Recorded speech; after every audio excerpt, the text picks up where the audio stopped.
अपनी ही सरकार में धरने पर बैठे बीजेपी नगर विधायक समर्थकों के साथ सड़क पर धरने पर बैठे नगर विधायक रितेश गुप्ता मंडी समिति में अवैध अतिक्रमण हटाओ अभियान का विरोध कर रहे हैं। विधायक भाजपा विधायक रितेश गुप्ता मंडी समिति में अपने समर्थकों के साथ रोड जाम कर सड़क पर धरने पर बैठे। मंझोला थाना इलाके का मामला, मौके पर भारी फोर्स के साथ अवैध अतिक्रमण हटाने पहुंचे हैं अधिकारी। मंडी समिति में हुए अवैध अतिक्रमण को लेकर किसी तरह से समझौते को तैयार नहीं अधिकारी।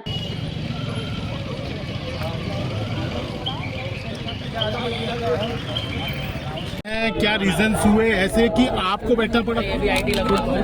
1980 में मुरादाबाद में मंडी समिति 44 एकड़ में बनकर तैयार हुई।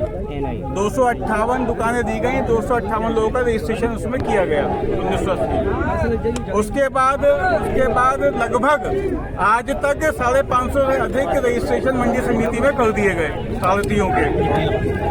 जो भी आड़ती थे उनको जहाँ पे जगह मिली उन्होंने अपना कारोबार शुरू कर दिया, उनको नहीं रोका गया।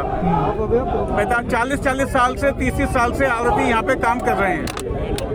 एक हफ्ते पहले मंडी सिटी मजिस्ट्रेट के नेतृत्व में मंडी सचिव के साथ यहाँ पे बुलडोजर लेके लाया गया और आड़तियों को बिना जानकारी के बुलडोजर उनके ऊपर चला दिया गया। जब मेरे संज्ञान में ये मामला आया, मैं मुरादाबाद में उस दिन नहीं था, मैंने उच्च अधिकारियों से बात करी। मैंने उनसे निवेदन किया कि पहले उनको कहीं फंसा दिया जाए, ये सब लीगल हैं, अगर कोई इलीगल है उसको आप हटा दो, हमें उसमें कोई ऑब्जेक्शन नहीं है, लेकिन ये सब लोग लीगल हैं, इन पे ये कार्रवाई बुलडोजर वाली कार्रवाई मत कीजिएगा।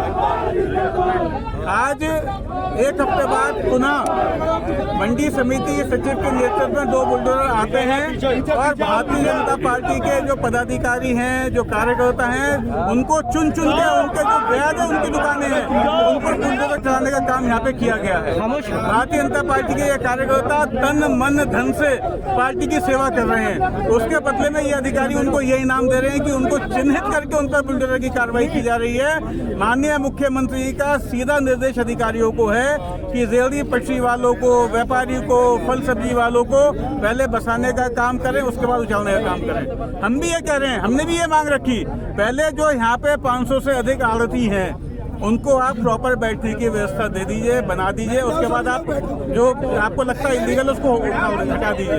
लेकिन उसके बावजूद भी अधिकारी सुनने को तैयार नहीं है, अपनी मनमानी कर रहे हैं। मैंने डीएम साहब से बात करने का प्रयास किया था, डीएम साहब से मैंने कहा भी था कि बहुत गंभीर विषय ये है, लेकिन डीएम साहब से मेरे को नहीं मिल पाया। मैंने कल भी ये बुलडोजर की कार्रवाई यहाँ पे होनी थी, जब मेरे संज्ञान में आया तो मैंने एसएसपी साहब से निवेदन किया कि आज ये बुलडोजर यहाँ पहुँच रहा है, तो कल शायद मेरे को लगता है कि कप्तान साहब के हस्तक्षेप की वजह से कल बुलडोजर नहीं आया, लेकिन आज फिर बुलडोजर आया और टारगेट करके भारतीय जनता पार्टी के पदाधिकारियों के खिलाफ कार्रवाई की जा रही है, जिसका मैं सख्त विरोध करता हूँ। आज मैं विधायक हूँ तो भारतीय जनता पार्टी के पदाधिकारी की वजह से और इस जनता की वजह से मैं विधायक हूँ। मैं इस जनता के साथ खड़ा हूँ, भारतीय जनता पार्टी के पदाधिकारी के साथ खड़ा हूँ। मेरे को धरने पे जितना समय भी बैठना पड़ेगा मैं बैठूंगा और इस तुगलकी फरमान के खिलाफ मैं हमेशा विरोध करूंगा। विधायक जी, एक बात बताइए, 27 का चुनाव आने वाला है, इस तरीके की यदि कार्यवाही चलेगी तो आपको नहीं लगता कि इम्पैक्ट पड़ेगा उस पर? कुछ अधिकारी, आपको ध्यान होगा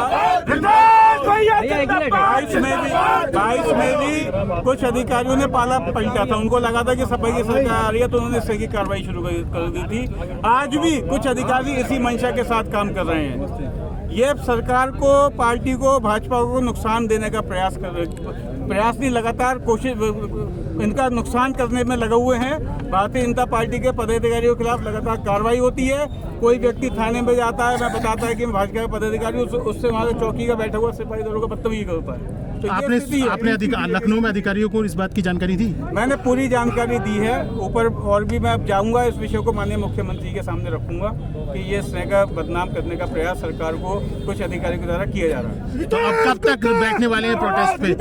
जब तक कोई ठोस आश्वासन कोई अधिकारी यहाँ पे आके नहीं देगा कि जितने 500 से अधिक यहाँ पे आड़ती हैं उनको प्रॉपर बसाने तक जब नहीं बसाया जाएगा तब तक कोई कार्रवाई यहाँ पे नहीं होनी चाहिए। ये आश्वासन कोई अधिकारी नहीं देगा तब तक ये धरना खत्म नहीं होगा।